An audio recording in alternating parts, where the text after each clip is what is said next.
চলমান Microsoft Excel সিরিজের 17তম ভিডিওতে আপনাকে স্বাগতম। তো এ পর্বে আমরা শিখব কনক্যাটিনেট ফাংশনের ব্যবহার। তো কনক্যাটিনেট শব্দের অর্থ মূলত কোনো কিছুকে একত্রে যুক্ত করা, একসাথে করা। এ কলামে এখানে ফার্স্ট নেম দেয়া আছে, বি কলামে মিডিল নেম এবং সি কলামে লাস্ট নেম দেয়া আছে। তো কনক্যাটিনেট শব্দের অর্থ যেহেতু কোনো কিছুকে একত্রে যুক্ত করা, তো আমি যদি এই কনক্যাটিনেট ফাংশন ব্যবহার করে এই ফার্স্ট নেম, মিডিল নেম এবং লাস্ট নেমকে একত্র করে একটা ফুল নেম জেনারেট করতে চাই, তাহলে মাইক্রোসফট এক্সেলের কাজটি আমি কীভাবে করব?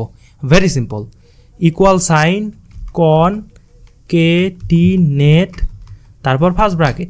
তো যেহেতু আমি ফার্স্ট নেম, মিডিল নেম এবং লাস্ট নেমকে যুক্ত করে একটা ফুল নেম বানাতে চাই, এজন্য প্রথমে ফার্স্ট নেম, তারপর কমা, এরপর ডাবল কোটেশন, একটা স্পেস, তারপর আবার ডাবল কোটেশন।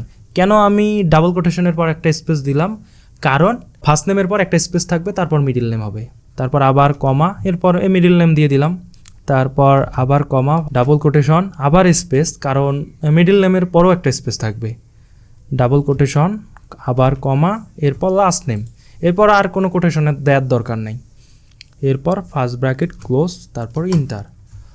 তো খুব সহজেই এই কনক্যাটিনেট ফাংশনটা ফার্স্ট নেম, মিডিল নেম এবং লাস্ট নেমের মাধ্যমে একটা ফুল নেম আমাকে জেনারেট করে দিল।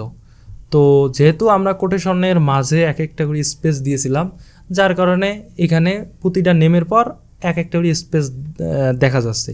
বাট আমি যদি চাই না, আমি স্পেস দিব না, আমি অন্য কিছু দেব, তো তাহলে স্পেসের পরিবর্তে অন্য কিছু হয়ে যাবে। দেখেন, ভেরি সিম্পল।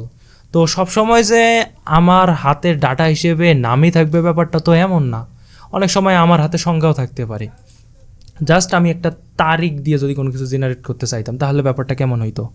তো 25 তারিখ, এরপর 05 মানে 5 মাস, এরপর 2024, সেম।